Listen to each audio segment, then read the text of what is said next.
കേരളീയർക്ക് വലിയ ഹരമാണല്ലോ പുഴുക്കുകൾ, ചക്കപ്പുഴുക്ക്, കപ്പപ്പുഴുക്ക്. ഇത് ചക്കപ്പുഴുക്കാണ്, ചക്കയുടെ കാലമാണിത്. അപ്പോൾ നല്ല ഹെൽത്തിയായ ഫുഡാണിത്. അതിൻ്റെ കൂടെ കറിയായിട്ട് നല്ലൊരു കോമ്പിനേഷൻ നമ്മുടെ മട്ടൺ പോട്ടി കറിയാണ് ഞാനിവിടെ തയ്യാറാക്കിയിരിക്കുന്നത്.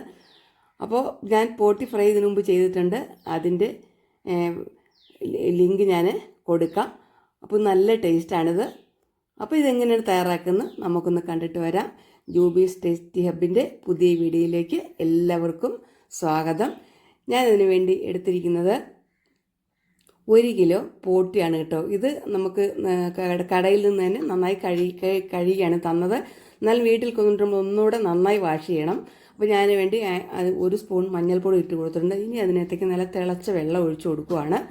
ഈ തിളച്ച വെള്ളത്തിൽ നന്നായിട്ടൊന്ന് ഇളക്കി എന്താ പറയുക, അതിൻ്റെ അഴുക്കൊക്കെ എന്തെങ്കിലും ഉണ്ടെങ്കിൽ പോകാൻ വേണ്ടിയാണ്. എന്നിട്ട് നമുക്കിത് വാരി എടുക്കണം. ചൂടുള്ളതുകൊണ്ട് നമുക്ക് പെട്ടെന്ന് കൈകൊണ്ട് വാരിയെടുക്കാൻ പ്രയാസമാണ്. അപ്പോൾ എന്താ പറയുക, ഒരു കോരി ഉപയോഗിച്ച് നമുക്കൊന്നിനകത്തേക്ക് ഒരു സ്ട്രെയിനറിലേക്ക് ഒന്ന് കോരി മാറ്റാം. ഇത് നമ്മൾ കോരി ഇതിനകത്ത് അഴുക്കൊക്കെ ഉണ്ടെങ്കിൽ മാറ്റിക്കളയണം കേട്ടോ. ചെറിയ കുടലിൻ്റെ ചെറിയ കറുത്ത ഭാഗങ്ങളൊക്കെ പറ്റിയിരിക്കും. അതൊക്കെ നമ്മൾ ആകുമ്പോൾ തന്നെ മാറ്റിക്കളയണം. അപ്പോൾ ഇത് കഴിഞ്ഞിട്ട് നമ്മൾ നല്ല എന്താ പറയുക, നോർമൽ വാട്ടറിൽ ഒരു 4-5 തവണ നന്നായി കഴുകിയെടുക്കണം. അപ്പോൾ അങ്ങനെ നമുക്ക് ഇത് നന്നായിട്ടൊന്ന് കഴുകി നമ്മൾ നമ്മുടെ സ്ട്രെയിനറിലേക്കൊന്ന് വാരി വയ്ക്കാം.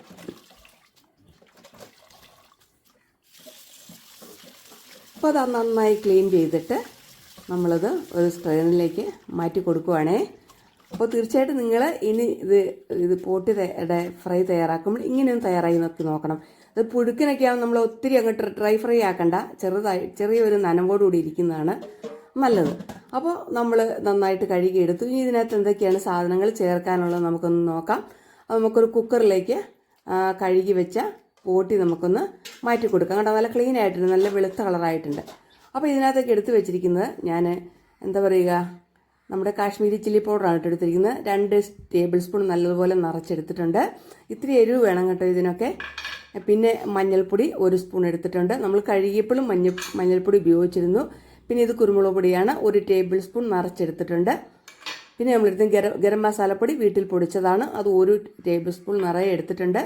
ഇത് ജിഞ്ചർ ഗാർലിക്ക് നന്നായിട്ട് ചതച്ച് വെച്ചത്, അത് 2 ടേബിൾ സ്പൂൺ നിറച്ചുണ്ട്. ഇനി നമുക്ക് 1 ടീസ്പൂൺ ഉപ്പും കൂടെ ചേർത്തിട്ട്, അധികം ഉപ്പ് ചേർക്കണ്ട, വേണമെങ്കിൽ നമുക്ക് പിന്നീട് ചേർത്ത് കൊടുക്കാം. അപ്പോൾ ഇത് നന്നായിട്ടൊന്ന് നമ്മൾ കൈ കൊണ്ട് തന്നെ ഞാൻ മിക്സ് ചെയ്യാൻ പോകുന്നത്. തവി കൊണ്ട് മിക്സ് ചെയ്യാലും മതി കേട്ടോ. നന്നായിട്ടൊന്ന് മിക്സ് ചെയ്യണം. മിക്സ് ചെയ്യുമ്പോൾ ഞാനൊരു അല്പം വെള്ളം, ഒരു 1/4 കപ്പ് വെള്ളം ചേർത്ത് കൊടുക്കുന്നുണ്ട്. ഇനിയിപ്പോൾ ഡ്രൈ ഫ്രൈ ചെയ്യുന്നെങ്കിൽ വെള്ളം ചേർക്കണ്ട കേട്ടോ. ഞാനിപ്പോൾ ഇത്തിരി നനഞ്ഞിരിക്കുന്ന ഭാഗത്തിലാണ്, നമുക്ക് പുഴുക്കിൻ്റെ കൂടെ തിന്നാനല്ലേ, അതുകൊണ്ട്. അപ്പോൾ ഞാൻ ഒരു 1/4 കപ്പ് വെള്ളം ചേർത്ത് കൊടുത്തു. ഇനി നമുക്കിത് കുക്കർ അടച്ചിട്ട് അതിൻ്റെ വെയിറ്റൊക്കെ ഇട്ടിട്ട് ഒരു 10 മുതൽ 12 വരെ വിസിൽ കേൾക്കണം കേട്ടോ. അപ്പോൾ ഇത് നന്നായിട്ട് വേവുള്ളൂ. അപ്പോൾ 10-12 വിസിൽ കേൾക്കട്ടെ. അതിനുശേഷം നമുക്കിത് അടുപ്പിൽ നിന്ന് മാറ്റാം. അപ്പോൾ അതാ വിസിലൊക്കെ കേട്ട് കഴിഞ്ഞു. ഇനി നമുക്ക് അടുപ്പ് ഓഫ് ചെയ്യാം. ഓഫ് ചെയ്തിട്ട് നമുക്കറിയാമല്ലോ അതിൻ്റെ ഇതൊക്കെ ഒന്ന് പോകണമല്ലോ. അപ്പോൾ ഞാനൊരു പാൻ അടുപ്പത്ത് വെച്ചിട്ടുണ്ട്. ഞാൻ ഇരുമ്പ് ചീനച്ചട്ടിയാണ് കേട്ടോ വെച്ചിരിക്കുന്നത്. അതിനകത്തേക്ക് കുറച്ച് വെളിച്ചെണ്ണയാണ് കേട്ടോ ഇത് നല്ലത്. കോക്കനട്ട് ഓയിൽ ഒരു 3 സ്പൂണ്, ഇച്ചിരി നല്ലതുപോലെ എണ്ണ ചേർക്കണം. 3 സ്പൂൺ ഒഴിച്ച് കൊടുത്തിട്ടുണ്ട്. നമ്മൾ നെയ്യൊക്കെ നല്ല ചൂടുവെള്ളത്തിലിട്ടപ്പോൾ കുറേ പോയിട്ടുണ്ട് കേട്ടോ, അത് കുറച്ച് പോകുന്നതാണ് നല്ലത്. ഇനി ഇതിനകത്തേക്ക് നമ്മൾ ക്രഷ് ചെയ്ത് വെച്ചിരിക്കുന്ന ജിഞ്ചറും ഇഞ്ചി വെളുത്തുള്ളി ചേർത്ത് കൊടുക്കുന്നുണ്ട്. ഇഞ്ചി വെളുത്തുള്ളിയൊക്കെ കുറച്ച് കൂടുതലുള്ളതാണ് നല്ലത്. ആദ്യം നമ്മൾ ചേർത്തല്ലോ. ഇനി നമുക്ക് ഇത് ചെറിയ ഉള്ളിയില്ലേ, അത് ഒരു 20-25 ഒരു 100 ഗ്രാം എന്തായാലും വേണം കേട്ടോ. അത് നല്ല ഒന്ന് ക്രഷ് ചെയ്ത് അതും ചേർത്ത് കൊടുക്കാം. ഇത് നമുക്കിത് നന്നായിട്ടൊന്ന് ഒന്ന് സോട്ട് ചെയ്യാം. എന്ന് പറഞ്ഞാൽ ഒരുവിധം നല്ല ഒരു ഇളം ചുവപ്പ് നിറമാവണം കേട്ടോ. അപ്പോൾ കറിവേപ്പില ചേർത്ത് കൊടുക്കാം. അപ്പോൾ അതാ നമ്മുടെ ഇതെല്ലാം കൂടെ നന്നായിട്ട് ഏകദേശം മുരിഞ്ഞ് വന്നിട്ടുണ്ട്. തീ കുറച്ചിട്ട് ചെയ്യണേ, അല്ലെങ്കിൽ ചിലപ്പോൾ കരിഞ്ഞു പോകും.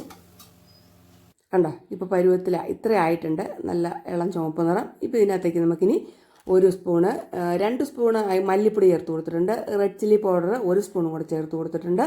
പിന്നെ നമ്മൾ കുരുമുളക് പൊടി അതുപോലെ തന്നെ 1 ടേബിൾ സ്പൂൺ ചേർത്ത് കൊടുത്തിട്ടുണ്ട്. അപ്പോൾ ഇത്രയൊക്കെ നമുക്ക് മതിയാവും കേട്ടോ.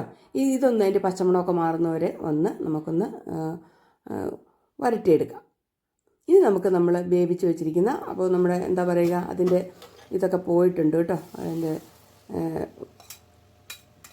വിസിലൊക്കെ എടുത്ത് മാറ്റിയിട്ട് നമുക്കിതിനകത്തേക്ക് ചേർത്ത് കൊടുക്കാം. കണ്ടോ, ഇപ്പം അധികം നല്ല കൊഴുത്തിരിക്കുന്ന കറിയാണ് കേട്ടോ. ഇനി വേണമെങ്കിൽ നിങ്ങൾക്ക് ഡ്രൈ ആക്കണമെങ്കിൽ അടുപ്പത്തിട്ട് കുറേ നേരം കൂടെ വറ്റിച്ചാൽ മതി. എന്നാലും ഒരു 5 മിനിറ്റ് നേരം അടുപ്പത്ത് കിടന്ന് വേവണം, ചെറിയ തീയിൽ. ഇതെല്ലാം കൂടെ ഒന്ന് മിക്സ് ആവണമല്ലോ. അപ്പോൾ ഇപ്പം നമ്മുടെ കറി ഏതാണ്ട് റെഡി ആയിട്ടുണ്ട് കേട്ടോ. ഒരു ദിവസം നല്ല എരിവ് വേണം, പ്രത്യേകിച്ച് കുരുമുളക് വേണം ഇതിന് കൂടുതൽ ചേർക്കാൻ. ഉപ്പ് നോക്കിയിട്ട് വേണമെങ്കിൽ ചേർത്ത് കൊടുക്കണം. എനിക്കിപ്പോൾ ഉപ്പ് വേണ്ട, ഞാൻ അതുകൊണ്ട് ചേർക്കുന്നില്ല. അപ്പോൾ നമ്മുടെ ടേസ്റ്റിയായ പോട്ടിക്കറി റെഡി ആയിട്ടുണ്ട്. നിങ്ങൾ തീർച്ചയായും ട്രൈ ചെയ്തിട്ട് നിങ്ങളെൻ്റെ കമൻറ്റുകൾ ഒന്ന് അറിയിക്കണം. അപ്പോൾ എൻ്റെ ചാനൽ ആദ്യമായിട്ട് കാണുന്നവരൊന്ന് സപ്പോർട്ട് ചെയ്യണേ. അതുപോലെ തന്നെ ഒന്ന് ലൈക്ക് ചെയ്തേക്കണേ. അത് നിങ്ങളുടെ കൂട്ടുകാർക്കും ഫാമിലി മെമ്പേഴ്സിനൊക്കെ ഒന്ന് ഷെയർ ചെയ്ത് കൊടുക്കുക. നമ്മൾ പറഞ്ഞല്ലോ, ചക്കപ്പുഴുക്കിനും കപ്പപ്പുഴുക്കിനും ഒക്കെ നല്ല ഒരു കോമ്പിനേഷനാണിത്. അപ്പോൾ അടുത്ത നല്ലൊരു വീഡിയോയിൽ നമുക്ക് വീണ്ടും കാണാം. അതുവരെ എല്ലാവർക്കും good bye. Thanks for watching.